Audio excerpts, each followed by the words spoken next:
Welcome back to Sri Vijaya's kitchen. ఈరోజు మన ఛానల్లో కాలా చికెన్ ఎలా తయారు చేసుకుందామో చూద్దాం. మనం రెగ్యులర్గా తయారు చేసుకునే చికెన్లా కాకుండా ఇది టేస్ట్ అయితే చాలా బాగుంటుంది. దీంట్లో మనం మసాలాల్లో కోకోనట్, ఆనియన్ ఇదంతా రోస్ట్ చేసి వేస్తాం కదా మనం.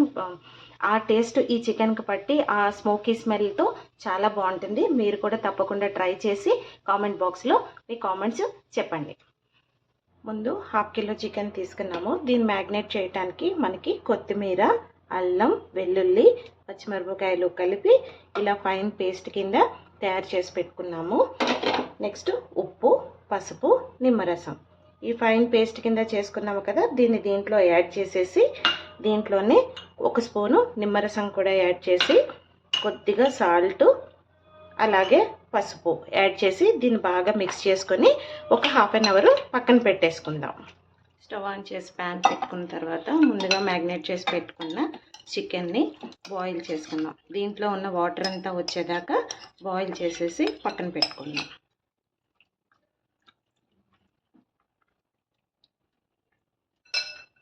నెక్స్ట్ ఈ కాలా చికెన్కి కావాల్సిన మెయిన్ మసాలా ఏంటో చూద్దాము. ఒక 1/2 కేజీ చికెన్కి ఒక 2 ఉల్లిపాయలు తీసుకున్నాము. అలాగే 2 పచ్చిమిరపకాయలు, కొద్దిగా ఎండు కొబ్బరి, వెల్లుల్లిపాయలు, కొత్తిమీర. ఈ ఉల్లిపాయలు, పచ్చిమిరపకాయలు అండ్ ఎండు కొబ్బరి ఇది మనం స్టవ్ పైన ఒకసారి కాల్చుకుందాము, రోస్ట్ చేసుకుందాము. ఆ తర్వాత ఇవన్నీ కలిపి గరం మసాలా వేసి ఫైన్ పేస్ట్ కింద రెడీ చేసి పెట్టుకుందాం. ఇలా పచ్చిమిరపకాయల్ని రోస్ట్ చేసి పెట్టుకుందాము. అలాగే ఎండు కొబ్బరి కూడా అలాగే రోస్ట్ చేసి పెట్టుకుందాం. అలాగే ఆనియన్స్ కూడా రోస్ట్ చేసేసి పక్కన పెట్టుకుందాం. ముందుగా రోస్ట్ చేసి పెట్టుకున్న ఆనియన్స్, డ్రై కోకోనట్ ఇవన్నీ మిక్సీ జార్లో వేసేసుకొని ఒకసారి ఫైన్ పేస్ట్ కింద రెడీ చేసుకుందాం. కొద్దిగా కొత్తిమీర, అలాగే వెల్లుల్లిపాయలు, అలాగే గరం మసాలా ఇవన్నీ వేసేసి మనం ఫైన్ పేస్ట్ కింద పేస్ట్ చేసేసుకుందాం. చికెన్లోని వాటర్ అంతా ఇలా దగ్గరికి అయిపోయిన తర్వాత స్టవ్ ఆఫ్ చేసేసుకుందాం. స్టవ్ ఆన్ చేసి ప్యాన్ పెట్టుకున్న తర్వాత దాంట్లో కొద్దిగా షాజీరా యాడ్ చేసుకుందాము.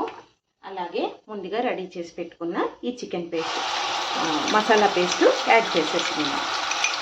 మనం రెగ్యులర్గా తినే చికెన్ లాగా కాకుండా ఇది చాలా బాగుంటుంది టేస్ట్.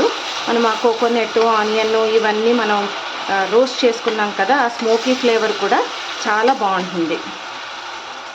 ఇదంతా బాగా దగ్గరికి అయ్యేదాకా మనం దీన్ని ఫ్రై చేసుకుందాం. ఇది ఫ్రై అవుతుండగానే దీంట్లోనే కొద్దిగా పసుపు, అలాగే కాశ్మీరీ రెడ్ చిల్లీ పౌడర్, లేదంటే కనుక మనము నార్మల్ కారం కొద్దిగా యాడ్ చేసుకోవచ్చు. అలాగే రుచికి సరిపడా సాల్ట్. మసాలా అంతా ఇలా ఫ్రై అయిపోయిన తర్వాత ముందుగా బాయిల్ చేసి పెట్టుకున్న చికెన్ యాడ్ చేసేద్దాం. చికెన్ యాడ్ చేసేసిన తర్వాత ఒకసారి మనం బాగా మిక్స్ చేసేసుకుందాం. ఈ మసాలా అంతా ముక్కలకు బాగా పట్టేలాగా మిక్స్ చేసేసుకుందాం.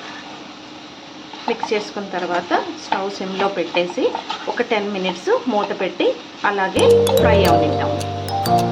మరి ఇలా ఫ్రై అవుతున్నప్పుడే ఉప్పు చూసుకున్నాము. కొద్దిగా ఉప్పు తక్కువైతే కనుక కొంచెం యాడ్ చేసుకుందాం.